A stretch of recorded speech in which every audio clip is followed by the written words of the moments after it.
السلام علیکم ورحمۃ اللہ وبرکاتہ۔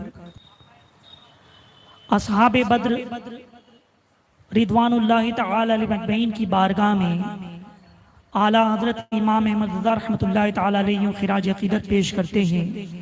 جان ساران بدر و احد پر درود، جان ساران بدر و احد پر درود، حق گزاران بعید پہ لاکھوں سلام۔ عزیزان گرامی، 17 رمضان کو جنگ بدر ہوئی۔ بدر مدینہ شریف سے 80 میل کے فاصلے پر ہے۔ ایک گاؤں کا نام بدر ہے۔ ایام جاہلیت میں وہاں پر میلہ لگا کرتا تھا،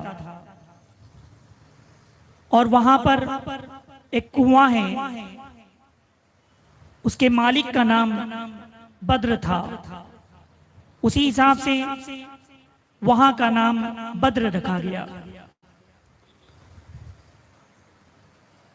17 رمضان کو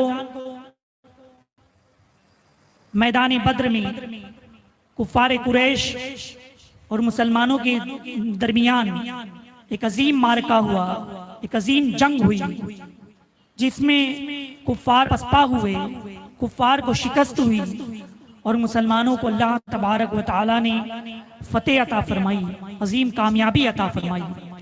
رب تبارک و تعالی نے اس دن کا نام اسے یوم فرقان کے نام سے یاد کیا، یوم فرقان کہا گیا۔ آئیے مختصر سی تاریخ آپ کے سامنے میں مختصر انداز میں پیش کروں کہ یہ عظیم تاریخ ہے۔ ہجرت سے 19 مہینے کے بعد یہ واقعہ رونما ہوا۔ 12 رمضان کی تاریخ تھی۔ رحمت عالم صلی اللہ علیہ وسلم اپنے اصحاب کو لے کر مدینہ منورہ سے بدر کے لیے روانہ ہوتے ہیں۔ مسلمانوں کا یہ لشکر کوئی بہت بڑا لشکر نہیں تھا۔ اس لشکر میں سواری کے لیے ایک گھوڑا، 80 اونٹ اور باقی مجاہدین پیادہ تھے، پیدل تھے۔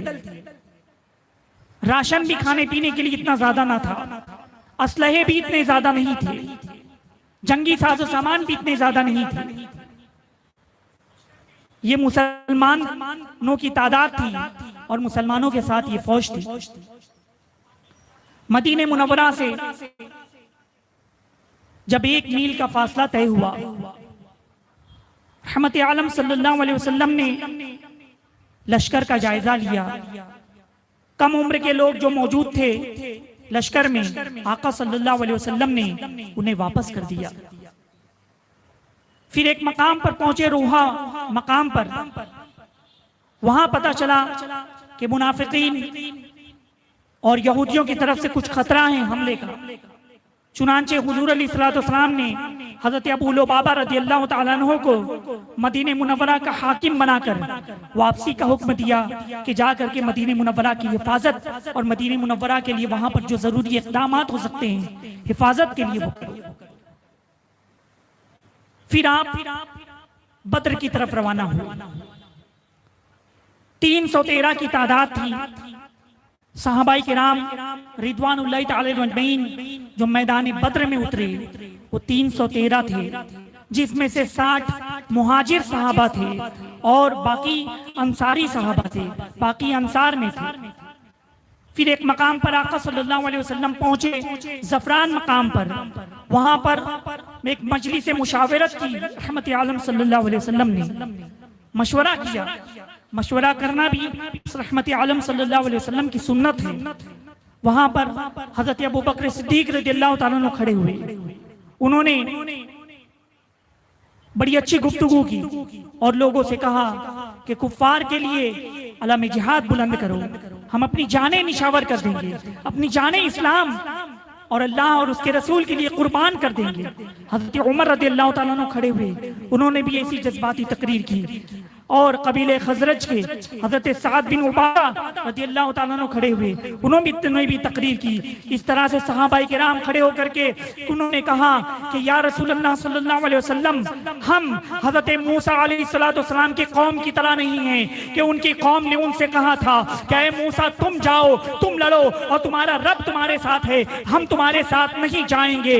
ہم موسیٰ علیہ السلام کی قوم کی طرح نہیں ہیں، یا رسول اللہ ہم آپ پر اپنی جانیں بھی قربان کر دیں گے اور تمام چیزیں آپ پر قربان کر دیں گے۔ صحابہ کرام کا یہ جانے سارا نے جذبہ اس وقت موجود تھا، انہوں نے اس طرح سے جانے سارا نے بات کی تھی۔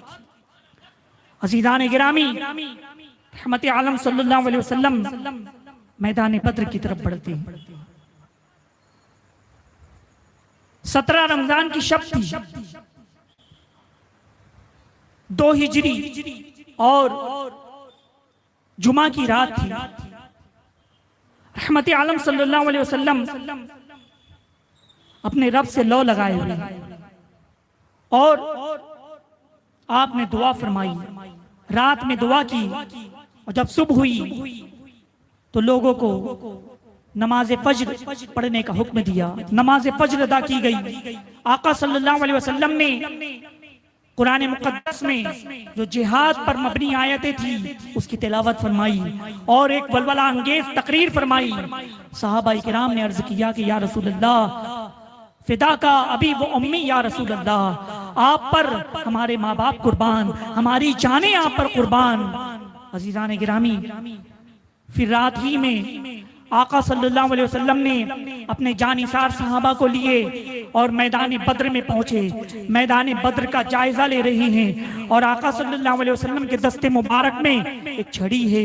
رحمت عالم صلی اللہ علیہ وسلم چھڑی سے ایک جگہ لکیر بناتے ہیں، فرماتے ہیں یہاں پر فلاں کافر مارا جائے گا۔ پھر آپ آگے تشریف لے جاتے ہیں، ایک مقام پر چھڑی سے ایک لکیر بناتے ہیں، دائرہ کھینچتے ہیں، فرماتے ہیں یہاں پر فلاں کافر مارا جائے گا۔ پھر آگے تشریف لے جاتے ہیں اور ایک مقام پر لکیر کھینچتے ہیں۔ عزیزان ملت اسلامیہ، رحمت عالم صلی اللہ علیہ وسلم میدان بدر کا جائزہ لے رہے ہیں اور لکیر کھینچ رہے ہیں اور فرما رہے ہیں یہاں عتبہ مارا جائے گا، یہاں شیبہ مارا جائے گا، یہاں فلاں کافر مارا جائے گا۔ صحابہ کرام بیان کرتے ہیں جب جنگ بدر ختم ہوئی، آقا صلی اللہ علیہ وسلم نے جو نشانہ بنایا تھا، جس کافر کی جہاں پر نشاندہی فرمائی تھی، وہ کافر 1 انچ بھی اس دائرے سے ہٹا نہیں، بلکہ وہ وہیں پر اس کی لاش موجود ملی، وہیں پر اس کی لاش ملی۔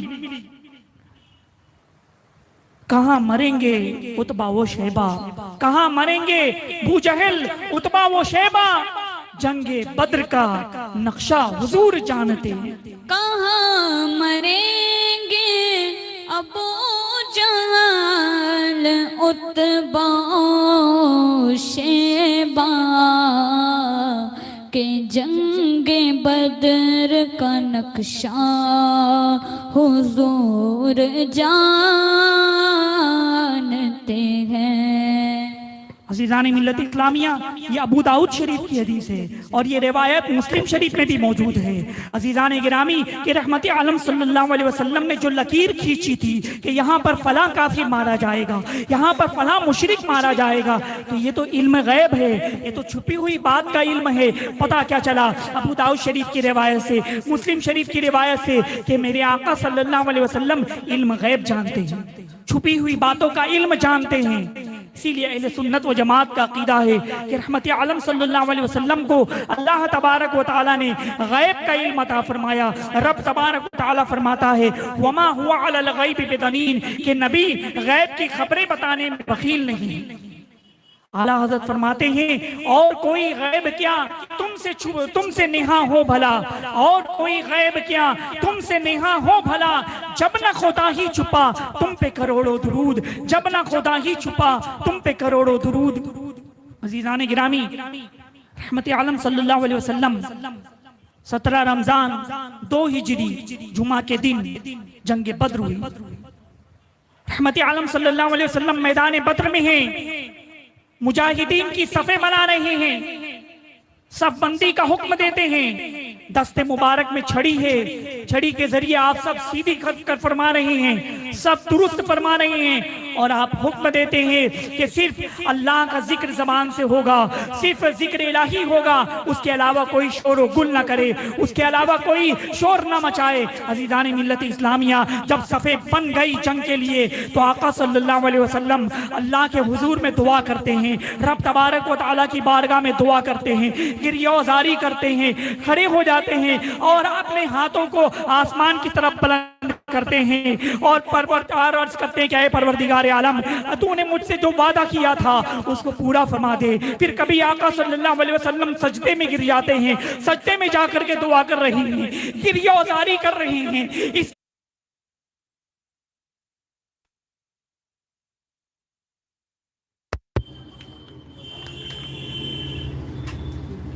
لائٹ چلی گئی ہے۔ درود پاک پڑھیے، اللہم صلی علی سیدنا و مولانا محمد وعلی آلہ وصحبہ وبارک وسلم، صلاۃ و سلام علیک یا رسول اللہ۔ میں یہ عرض کر رہا تھا کہ رحمت عالم صلی اللہ علیہ وسلم سجدے میں سر رکھ کر دعا فرماتے ہیں کہ یہ اے پروردگار عالم، یہ نفوس قدسیہ اگر اب نہ رہے تو پھر تیری زمین پر صبح قیامت تک عبادت کرنے والا کوئی نہ ہوگا، کوئی پھر تیری کبھی عبادت نہ ہو سکی۔ لن تعبد ابدا، آقا صلی اللہ علیہ وسلم نے عرض کیا تھا۔ عزیزان ملت اسلامیہ، مطلب یہ صحابہ کرام ہی ہوں گے، ان کے ذریعے ہی یہ اسلام پھیلے گا، انہی کے ذریعے عبادت و ریاضت ہوگی۔ عزیزان ملت اسلامیہ، بہرحال میدان بدر میں رحمت عالم صلی اللہ علیہ وسلم کو اللہ تبارک و تعالی نے فتح عطا فرمائی تھی، اور میدان بدر میں رحمت عالم صلی اللہ علیہ وسلم کو عظیم فتح حاصل ہوئی۔ عزیزان ملت اسلامیہ، اور رحمت عالم صلی اللہ علیہ وسلم کے معجزات بھی رونما ہوئے۔ ایک صحابی رسول جنگ کر رہے ہیں، جنگ کرتے کرتے ان کی تلوار ٹوٹ گئی، ان کی تلوار گر گئی۔ آقا صلی اللہ علیہ وسلم نے کھجور کی ٹہنی انہیں عطا فرمائی، کھجور کی ٹہنی دی اور کہا کہ یہ تلوار بنا لو۔ جب انہوں نے کھجور کی ٹہنی لی تو ان کے لیے وہ تلوار بن چکی تھی۔ عزیزان ملت اسلامیہ، جنگ کے دوران حضرت ابو لبابہ رضی اللہ تعالیٰ عنہ کا بازو تلوار سے کٹ گیا تھا، کٹ کر کے الگ ہو گیا۔ آقا صلی اللہ علیہ وسلم نے حضرت ابو لبابہ رضی اللہ تعالیٰ عنہ کا دست مبارک اپنا لعاب دہن لگایا اور اسی جگہ پر لگا دیا تو ان کا ہاتھ وہیں پر واپس سے لگ گیا تھا۔ عزیزان ملت اسلامیہ، اس طرح سے جنگ کے دوران رحمت عالم صلی اللہ علیہ وسلم کے معجزات بھی ہوئے۔ عزیزان گرامی، کفار کی طرف سے سپہ سالار جو عتبہ تھا، عتبہ بن ربی، وہ اپنے سینے پر شترمرغ لگایا ہوا اور اپنے بھائی شیبہ اور اپنے بیٹے ولید کو لے کر کے میدان میں نکلا اور مقابلے کی دعوت دی کہ تم میں سے کوئی ہے جو ہمارے مقابلے کے لیے آئے۔ حضور صلی اللہ علیہ وسلم نے حکم دیا کہ حضرت حمزہ رضی اللہ تعالیٰ عنہ اور حضرت علی رضی اللہ تعالیٰ عنہ اور حضرت عبیدہ رضی اللہ تعالیٰ عنہ کو حکم دیا وہ میدان بدر میں اترے اور ان کے مقابلے کے لیے۔ عزیزان ملت اسلامیہ، اس طرح سے جنگ کی ابتدا شروع ہوئی، جنگ شروع ہوئی۔ حضرت حمزہ، حضرت علی اور حضرت عبیدہ رضی اللہ تعالیٰ عنہم نے وہ جو جوہر دکھائے عزیزان ملت اسلامیہ، اس کے بعد بدر کی زمین کا چپا چپا اس طرح سے دہل گیا تھا۔ انہوں نے ایک جو وار کیے، جو حملے کیے کفار و مشرکین پر، حضرت حمزہ رضی اللہ تعالیٰ عنہ نے عتبہ پر وار کیا اور عتبہ ڈھیر ہو گیا، وہ جہنم میں پہنچ گیا۔ اسی طرح سے حضرت علی رضی اللہ تعالیٰ عنہ نے ولید پر وار کیا، وہ بھی ڈھیر ہو گیا، اور جیسے ہی ولید مر گیا پھر حضرت علی رضی اللہ تعالیٰ عنہ شیر خدا رضی اللہ تعالیٰ عنہ شیبہ کی طرف بڑھے اور پھر اس کے بعد اس کے اوپر وار کیا، وار کرنا تھا کہ شیبہ بھی ڈھیر ہو گیا۔ عزیزان ملت اسلامیہ، حضرت عبد الرحمن بن عوف رضی اللہ تعالیٰ عنہ فرماتے ہیں، ان کا بیان ہے کہ میرے پاس دو لڑکے کھڑے تھے جو کم عمر تھے، جو بچے تھے، حضرت معاذ رضی اللہ تعالیٰ عنہما۔ وہ لوگ مطلب کہہ رہے تھے کہ ہمیں بتائیے کہ ان میں ابو جہل کون ہے، ابو جہل کو کیا آپ پہچانتے ہیں؟ حضرت عبد الرحمن بن عوف رضی اللہ تعالیٰ عنہ نے فرمایا کہ تم ابو جہل سے پہچان کر کے کیا کرو گے، ابو جہل کا پتہ کیوں پوچھ رہے ہو؟ تو انہوں نے عرض کیا کہ سنا ہے کہ ابو جہل آقا صلی اللہ علیہ وسلم کو گالیاں دیتا ہے اور وہ اسلام کا دشمن ہے، چنانچہ ہم لوگوں نے عہد کیا ہے کہ ہم ابو جہل کو ماریں گے، قتل کریں گے، یا ہم خود اللہ کی راہ میں قربان ہو جائیں گے۔ چنانچہ تھوڑی دیر کے بعد ابو جہل اس طرف سے تلوار گھماتا ہوا آیا، حضرت عبد الرحمن بن عوف رضی اللہ تعالیٰ عنہ نے اشارہ کیا کہ یہ ابو جہل آ رہا ہے. حضرت معوذ اور حضرت معاذ جو ابھی کم عمر ہیں وہ ابو جہل کی طرف بڑھے اور لپکے اور اس کو تلوار سے مار مار کر کے ڈھیر کر دیا. وہ زمین پر گر گیا. بتاؤ ابو جہل جو ان کا سردار تھا, جس کو اپنی طاقت پر بڑا گھمنڈ تھا, جس کو اپنے قوت پر بڑا غرور تھا, لیکن وہ بچوں کے ذریعے اس طرح سے مارا گیا اور وہ ذلت و رسوائی کے ساتھ زمین پر ڈھیر ہو گیا. اور ادھر پر حضرت عبداللہ بن مسعود رضی اللہ تعالیٰ عنہ تشریف لائے. دیکھا کہ ابو جہل کے جسم میں کچھ جان باقی ہے, ہل رہا ہے, تو آپ نے اپنا قدم اس کے گردن پر رکھ دیا اور کہا کہ اے ابو جہل, تو کتنا بڑا طاقتور تھا, لیکن آج تو ذلت و رسوائی کے ذریعے مارا گیا, ذلت و رسوائی کے ذریعے تم مر گیا. عزیزان ملت اسلامیہ, پھر جب جنگ ختم ہوئی, آقا صلی اللہ علیہ وسلم جب جنگ کا جائزہ لینے لگے, حالات آپ نے دیکھے, تو آپ کا گزر ابو جہل کی لاش کے پاس سے ہوا. اب حضور علیہ السلام نے فرمایا کہ یہ ابو جہل اس زمانے کا فرعون ہے, اس زمانے کا فرعون ہے. حضرت عبداللہ بن مسعود رضی اللہ تعالیٰ عنہ نے ابو جہل کا سر کاٹ کر کے آقا صلی اللہ علیہ وسلم کے قدموں میں رکھ دیا. جب کفار و مشرکین نے دیکھا کہ ان کا سردار ابو جہل مارا گیا, عتبہ مارا گیا, شیبہ مارا گیا, یعنی بڑے بڑے سرداران قریش مارے گئے, قتل کر دیے گئے, تو تمام لوگوں کی کمر ٹوٹنے لگی, وہ لوگ پسپا ہونے لگے اور کچھ لوگ ہتھیار ڈالنے لگے اور کچھ کافر بھاگنے لگے. عزیزان ملت اسلامیہ, اندازہ لگاؤ مسلمانوں, وہ 313 صحابہ کرام تھے جن کے پاس بڑے ہتھیار بھی نہ تھے, جن کے پاس جنگی ساز و سامان بھی نہ تھے. وہ ہزاروں کی تعداد میں کفار و مشرکین تھے, ان لوگوں کو ڈھیر کر دیا گیا. تو دیکھا کہ ان کے سرداران مارے گئے تو وہ ذلیل ہونے لگے, اس طرح سے پسپا ہونے لگے, بھاگنے لگے. عزیزان ملت اسلامیہ, 70 کفار کو قتل کیا گیا اور 70 کفار کو گرفتار کر لیے گئے. عزیزان ملت اسلامیہ, صحابہ کرام میں بھی کچھ صحابی شہید ہوئے. صحابہ بدر میں سے تقریباً 14 صحابہ کرام شہید ہوئے, انہوں نے جام شہادت پوش فرمائی. عزیزان گرامی, یہ دراصل مارکا اسلام اور کفر کا تھا. اللہ تبارک و تعالیٰ نے آقا صلی اللہ علیہ وسلم کی دعا قبول فرما لی تھی اور فرشتوں کی جماعت میدان بدر میں اتری تھی. پہلے 1000 فرشتے میدان بدر میں اترے, پھر اس کے بعد 3000 فرشتے میدان بدر میں اترے, پھر اس کے بعد 5000 فرشتے میدان بدر میں اترے. انہوں نے مسلمانوں کی مدد کی تھی.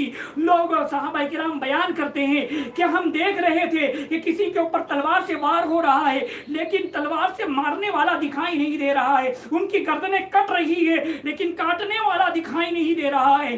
اللہ تبارک و تعالیٰ نے فرشتوں کے ذریعے اصحاب بدر کی مدد فرمائی, اسلام کی مدد فرمائی. تو یہ جو بدر ہے, اصحاب بدر, یہ جنگ بدر, یہ دراصل ایک عظیم جنگ ہے اور صحابہ کرام جو اس میں شریک ہوئے ان کا مقام و مرتبہ بھی دوسرے صحابہ کرام سے افضل و اعلیٰ ہے, دوسرے صحابہ کرام سے افضل و اعلیٰ ہے. عزیزان گرامی, آقا صلی اللہ علیہ وسلم اصحاب بدر سے فرماتے ہیں کہ تم پر جنت واجب ہو چکی ہے, اب جو چاہو تم کرو, یعنی ان پر جنت واجب ہو چکی ہے.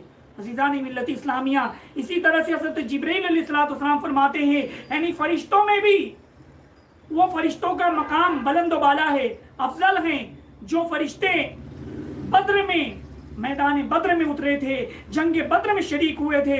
عزیزان ملت اسلامیہ, یہ اصحاب بدر, ان کی بڑی فضیلت ہے, ان کے ناموں کی بھی فضیلت ہے. 313 جو اصحاب بدر ہیں ان کے ناموں سے دعا کی جائے تو اللہ تعالیٰ دعائیں قبول فرما لیتا ہے. اگر برے وقت میں, مصیبت کے وقت میں کوئی 3 صحابہ کرام کے ناموں سے پڑھ کر کے اس کی دعا کرے تو اللہ تبارک و تعالیٰ دعاؤں کو قبول فرما لیتا ہے. آخر میں آئیے میں آپ کو بتاؤں کیا صحابہ بدر کے اتنی فضیلت ہے, یعنی اسی ان کا نام پڑھ لیا جائے, ان کا نام لکھ دیا جائے تو کتنا بڑا مقام و مرتبہ حاصل ہوتا ہے. یا اگر چور ہے تو وہ چوری کے ڈر سے وہ لوگ محفوظ ہو جاتے ہیں, مال محفوظ ہو جاتا ہے. ایک بزرگ کا واقعہ ہے کہ وہ حج پر جا رہے تھے, جانے سے پہلے مکان کو انہوں نے تالا لگایا اور ساتھ ہی ساتھ انہوں نے اپنے مکان میں اصحاب بدر کے 313 نام لکھ کر کے رکھ دیے, جہاں پر ان کا مطلب مال و دولت تھی رکھ دیے. عزیزان ملت اسلامیہ, جب چوروں کو معلوم پڑا کہ فلاں شخص